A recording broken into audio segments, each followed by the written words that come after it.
Nessa terceira aula, eu vou falar de gramática, evidentemente, o tema é esse. Vou esquecer a questão da variação, a questão da busca de dados ou da consideração mais objetiva de dados, para falar de uma outra coisa.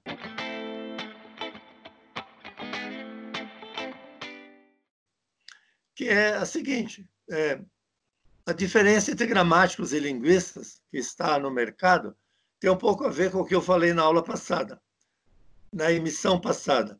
Provavelmente, muitos gramáticos diriam que formas do tipo as casa são simplesmente erradas e não devem fazer parte, portanto, de uma gramática, não devem ser analisadas.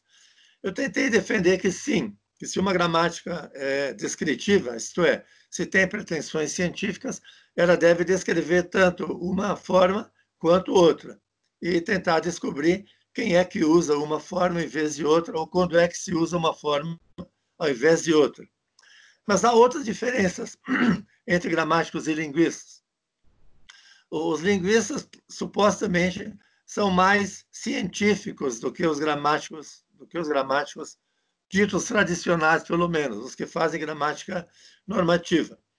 Daí porque alguns linguistas poderão discordar não só do modo como os gramáticos fazem gramática, mas também de determinados pontos da gramática que eles desenvolvem, e pedindo que eles sejam mais coerentes, que eles sejam mais consistentes em algumas análises. Eu vou mostrar dois casos, inspirados, assim, genericamente, em coisas que se aprendem lendo manuais de linguística. Um caso é o do chamado adjunto adnominal, isso é, ou um artigo, ou um adjetivo, ou uma locução que acompanha um nome, no interior de uma sequência que se chama grupo nominal ou sintagma nominal. Eu vou dar aqui um exemplo de uma fala que alguém poderia fazer num supermercado, né? Agora fique em casa, mas quando você voltar ao supermercado, você pode, por exemplo, chegar lá no açougueiro e pedir que ele te dê 1 quilo de, observe bem, carne bovina moída congelada. Talvez você possa dizer até uma marca da sua preferência, mas aqui eu não vou, evidentemente, dizer. Então, carne bovina moída congelada. As análises tradicionais diriam que aqui você tem um núcleo do grupo nominal, que é carne, e 3 adjuntos adnominais, bovina, moída e congelada. Se você olha as análises nos livros didáticos, esses adjuntos adnominais são postos em pé de igualdade. Mas isso não dá conta do sentido dessa sequência, porque essa sequência, na verdade, tem organizada em galhos, né? Em constituintes. Ela é subdividida de uma outra maneira. Então, por exemplo, o que é moída não é a carne bovina. Então, bovina é um adjunto de carne, mas moída não é um adjunto de carne, é um adjunto de carne bovina. E congelada não é um adjunto de carne, mas é um adjunto de carne bovina moída. Então, é carne bovina moída, carne bovina moída congelada. Então, isso cria uma hierarquia entre os adjuntos e faz com que cada um desses atributos seja atribuído àquilo que de fato é atribuído. Por exemplo, se alguém entregar só uma carne congelada, ele não está atendendo ao pedido, que essa carne tem que ser moída, bovina e congelada, né? Ou bovina, moída e congelada. Então, esse é um exemplo.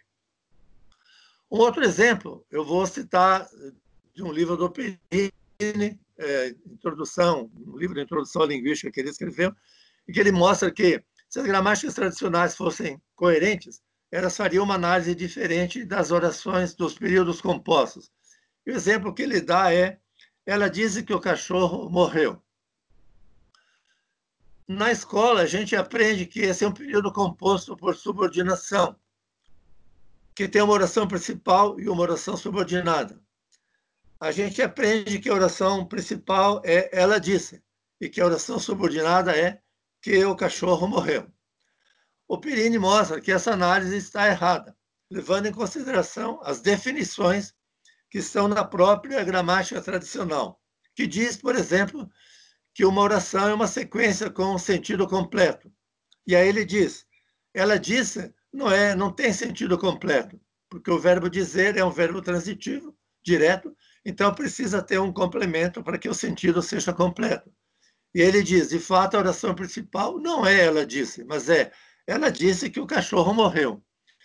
Todo o período é a oração principal. É a única sequência aqui que tem sentido completo. Ele vai dizer também que a definição, a oração subordinada que a gente encontra na escola também está errada.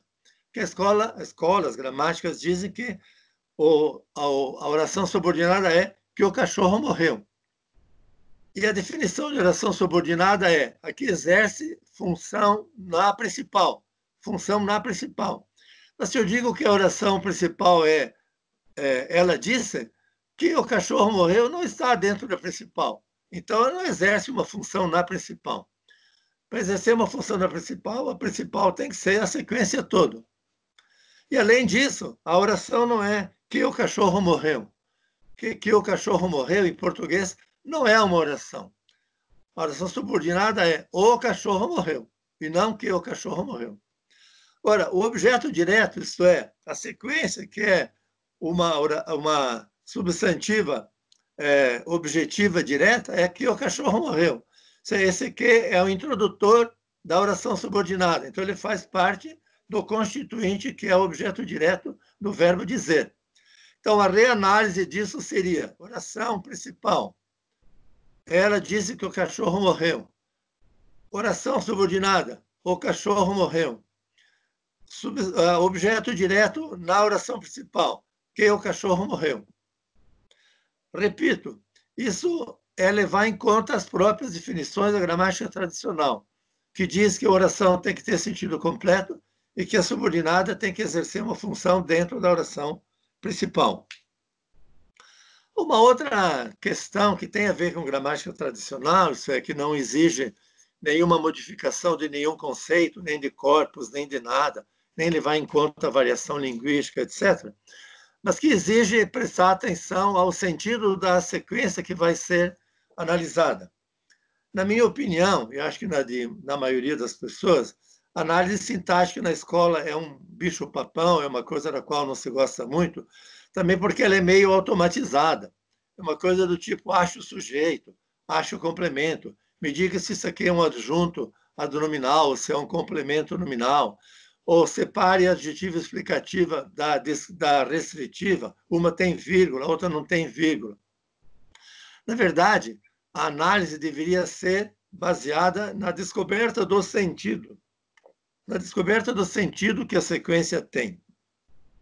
E, a partir do sentido, descobrir qual é a função sintática de cada um dos elementos que estão aí. Para isso, eu queria dar 2 exemplos muito curtinhos. Um é uma espécie de piada que eu li uma vez num jornal. Uma pessoa perguntava para outra o que é a idade da pedra polida. E a pessoa respondia, é um tempo antigo quando as pessoas eram educadas. Essa piadinha tem uma máquina, e essa máquina é sintática, né? Uma das divisões dessa sequência é a idade da pedra polida. Da pedra polida qualifica a idade. E, evidentemente, depois polida qualifica a pedra, né? Mas é a idade, uma era, caracterizada pelo fato de que se poliam as pedras. Então, é a idade da pedra polida. Mas, diante da pergunta feita por uma pessoa, o sujeito resolve dar uma resposta, sei lá, brincalhona, bem-humorada, e obriga a dividir essa sequência de uma outra maneira. Quando ele diz que é um tempo antigo, quando as pessoas eram educadas, ele me obriga a traduzir tempo antigo por idade da pedra. Idade da pedra. Agora não é mais idade da pedra, mas é a idade da pedra polida. Polida se refere à idade da pedra, que aqui é uma paráfrase de um tempo antigo. Então, idade da pedra polida, nós nos acostumamos a analisar essa sequência sempre como uma época na qual a pedra era um elemento importante e ela ter sido polida era uma característica de uma determinada época. Significa que já havia uma determinada tecnologia.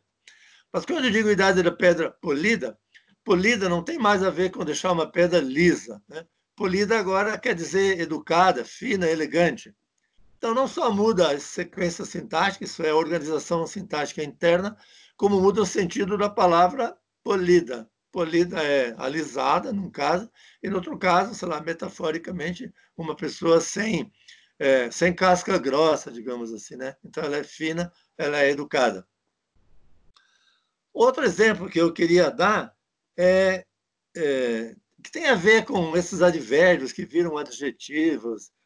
Acho que é uma explicação talvez um pouco simplificada, mas digamos que seja verdadeira.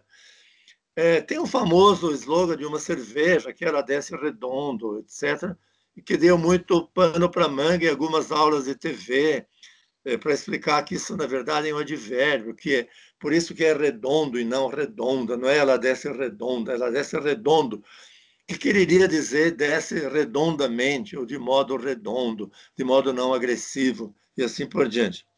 Então, eu queria pegar dois exemplos, na verdade, é a mesma sequência, poderia ser a mesma sequência, para tentar mostrar que a sua análise é diferente. Por exemplo, não, o exemplo é, ele anda rápido. Ele anda rápido. É uma sequência que pode ter dois sentidos, né? Ele anda rápido pode significar ele caminha rapidamente, com alguma velocidade, mais rápido do que seria comum, do que é prototípico andar. Ele anda rápido. Para mostrar que esse rápido é um advérbio, eu posso colocar rapidamente no lugar. Ele anda rapidamente. Mas é um outro sentido dessa sequência que tem a ver com outro sentido do verbo andar. Andar também pode significar estar num certo período, ou ter um certo tipo de comportamento num determinado período. Do tipo, ela anda triste. Quando se diz que uma pessoa anda triste, não quer dizer que ela caminha e que esse caminhar é triste. Não, ela anda triste, quer dizer, ela está triste, tem estado triste. Nos últimos tempos, ela está triste. Observe que, nesse caso, eu não posso dizer ela anda tristemente ou ele anda tristemente. Ele anda triste. É um predicativo. Esse anda é um verbo de ligação. E, nesse caso, se eu colocar, para eu sofisticar o teste, eu posso pôr ele no lugar, ela no lugar de ele e mostrar que em alguns casos tem concordância e em outro caso não tem concordância. Por exemplo, ela anda rápido significa que ela caminha com alguma velocidade. Ela anda rápida significa que, ultimamente, ela é mais rápida do que tem sido usualmente. Ela anda rápida, ela está rápida. Antigamente ela era lenta, agora é rápida. Agora ela é rápida. Num caso, eu posso dizer ela anda rápido, caminha rapidamente. No outro caso, ela anda rápida. Não posso dizer ela anda rápido. Nesse caso, rápida, quando é um predicativo, concorda com o sujeito. Quando não é um predicativo, evidentemente, não concorda com o sujeito. Para terminar, seria interessante a gente rediscutir, mas isso exigiria muito tempo, a tal da passiva sintética. Tem um texto do Sai Dali, que é de 1909, portanto, tem 110 anos. Se fosse em genética, uma descoberta que tem 110 anos, todo mundo teria adotado. Mas em gramática, por alguma razão, não. Os gramáticos, basicamente, muito frequentemente, copiam uns aos outros. Para mostrar que aqui que a passiva sintética, isso é do tipo vende-se flores, não é uma passiva, isso é, que o flores não é o sujeito, o Sai Dali dá vários argumentos, mas dois, a meu ver, são definitivos. Um é um caso em que o objeto direto é preposicionado. Ele pega lá um exemplo que acho que é de um clássico, ama-se a Deus. Ama-se a Deus. Como aqui há uma preposição, eu não poderia fazer a passiva, porque Deus não pode ter, o sujeito da passiva não pode ter preposição. Não posso dizer a Deus é amado, a Deus é amado. Então, nem dá para converter uma passiva. Mas o ama-se é o mesmo. E ele significa, portanto, ama-se, alguém não nomeado, alguém indeterminado, ama Deus. Ama-se mais a Deus em épocas de crise do que em épocas de bonança. Ama-se. Deus é amado. Ama-se a Deus. Deus é amado é uma paráfrase. E outro exemplo, de novo, é também uma reanálise da gramática tradicional, sem levar em conta a variação linguística, etc., né? O exemplo dele é aluga-se essa casa.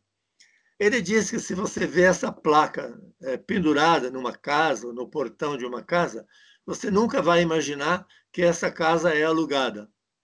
Você vai interpretar isso adequadamente. Isto é, essa casa está disponível para ser alugada. Isto é, alguém, e aparece lá o nome de imobiliária, ou um telefone de uma imobiliária, de uma pessoa, aluga essa casa.